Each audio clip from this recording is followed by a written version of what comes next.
안녕하세요. 이번 책은 원자 모형에 대한 이야기예요.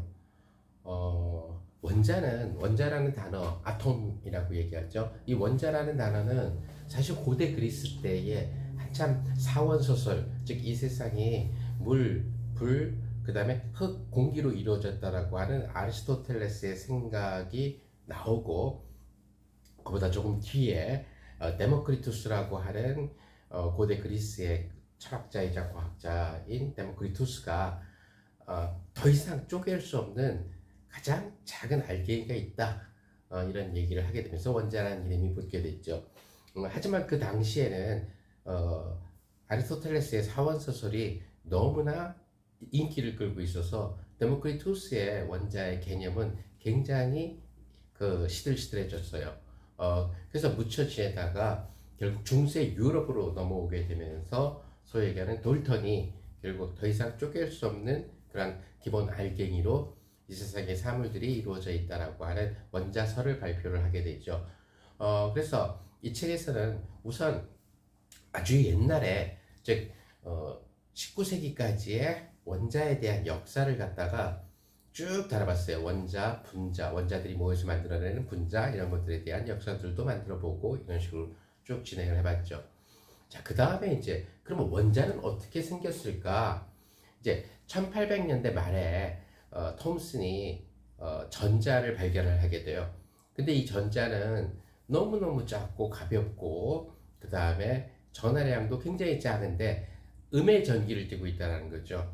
그래서 음의 전기를 띠고 있으니까 분명히 얘는 원자 속에서 나온 음의 전기를 띤 알갱이일 것이다. 그러면은 원자가 이렇게 있는데 음의 전기를 띤 알갱이가 튀어나왔으니까 남아있는 부분은 양의 전기를 띤 부분이 될 거라는 거죠. 그러니까 양의 전기를 띤 부분과 음의 전기를 띤 전자들이 함께 모여서 원자라고 하는 것이 이루어진다, 이렇게 하게 되니까, 그러면 눈에 안 보이는 이 원자는 어떤 모습으로 생겼을까? 이것을 과학자들이 궁금해하기 시작했죠. 이것을 제일 먼저 궁금해한 것은 결국 전자를 발견한 톰슨이에요. 그래서 영국의 톰슨은 원자의 모형을 갖다가 이제 생각을 해본 거죠. 그래서 수박에 씨가 박혀 있는 것처럼 수박 살을 플러스 부분이라고 생각하고, 그 다음에 거기 씨들을 전자라고 생각하고, 씨가 툭 튀어나온 게 원자 속에서 전자가 튀어나온 거다, 이렇게 생각하는 그런 모형을 만들게 됐어요. 그래서 이 톰슨의 원자 모형하고 관련된 톰슨의 오리지널 페이퍼, 물론 책에 수록되어 있죠. 이 책에 들어있는 그 톰슨의 페이퍼는 수학적으로 굉장히 복잡한데, 지저분한데, 이것을 한 중학생, 고등학생 정도의 삼각비에 대한 성질을 이용을 해가지고 이해시킬 수가 있었어요. 그래서 책에 톰슨의 원자 모형에 대한 내용을 갖다가 한번 담아봤고요. 그 다음에 우리보다 훨씬 먼저 물리를 공부했던 이웃나라 일본 같은 경우에는 톰슨이 원자 모형을 냈을 때에 그 시기에 벌써 유럽에 많은 일본인들이 물리학 유학을 갔었던 거죠. 그때 나카오카라고 하는 일본인 물리학자가 있었는데, 톰슨과 거의 비슷한 시기에 자신만의 원자 모형, 약간 토성을 닮은 이런 원자 모형을 내게 되는데, 참 우리한테는 부러운 일이죠. 우리는 그때가 조선시대 말기 고종 때가 되겠죠. 그래서 과학을 안 하고 있었는데, 일본은 벌써 그때부터, 지금으로부터 120년 전에 그런 유럽의 명문대학에 유학생을 보내고, 그때부터 세계적인 학술지에 일본인이 논문을 쓰게 되고, 그래서 일본인이 아시아 최초로 노벨 물리학상을 받게 된 거죠. 그런 역사 때문에. 그래서 우리가 좀 자극을 받으라고, 우리는 아직 노벨 과학상이 없죠. 노벨 물리학상도 없고, 그래서 독자들이 좀 자극을 받고, 특히 독자들 중에서 노벨상을 꿈꾸는 그런 친구들 같은 경우는 자극을 받으라는 의미에서 일본 물리학의 역사, 일본이 얼마나 물리가 우리보다 훨씬 먼저 시작됐는지 낙과학과의 모형을 중심으로 해가지고 한번 다뤄보았고요, 역사를.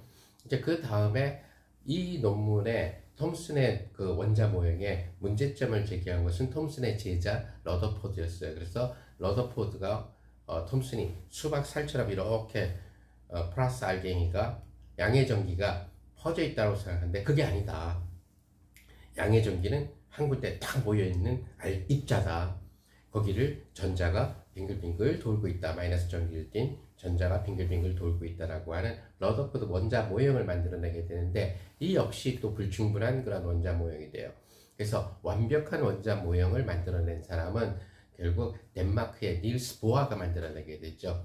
그래서 원자 핵이 있는 건 사실인데 플러스 전기를 띤 원자 핵이 있는 러더포드 모형, 전자가 아무데나 있을 수 있는 게 아니라 마치 이렇게 원형 기찻길, 두 번째 원형 기찻길, 세 번째 원형 기찻길 이런 식으로 해서 이렇게 원 궤도를 그리는데 불연속적인 원 궤도를 갖다가 그리면서 돌고 있다라고 하는 모델을 만들게 됐죠. 그래서 그 서로 다른 그런 이 길에서 이게 요 길에 있었던 그런 전자, 두 번째 원형 기찻길에 있었던 원형 궤도에 있었던 전자가 요 첫 번째 핵에서 제일 가까운 첫 번째 원자 궤도에 그 전자 궤도에 만약에 내려오게 되면은 결국은 빛을 방출하게 되고 그 다음에 반지름이 작은 궤도에서 반지름이 큰 궤도로 전자가 점프하고 싶으면은 결국 빛이라는 징후를 얻어야 된다. 이러한 재미난 그런 원자 모형을 만들게 되는데 놀랍게도 이 모형은 실험하고 너무 딱 들어맞는 가장 완벽한 이론이었다는 거죠. 그때부터 우리는 톰슨의 원자 모형, 다거가의 원자 모형, 러더포드의 원자 모형은 전부 다 틀린 것으로 간주를 하게 됐고 결국 보아의 원자 모형이 결국 올바른 원자들의 모형이다 이렇게 되게 되는 거죠. 물론 이러한 원자 모형은 나중에 다른 책에서 여러분들한테 얘기하게 될 내용을 통해서 좀 더 수정이 되긴 하겠지만 어찌됐든 당시로서는 그런 원자 모형에 대한 보아의 생각은 굉장히 혁명적인 그런 생각이었다.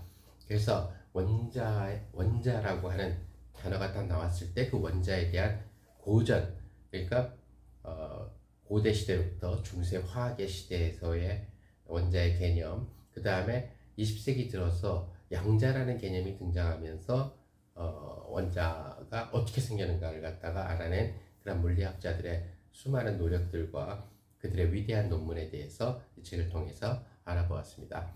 그럼 다음 책에서 만나 뵙도록 하죠. 안녕히 계세요.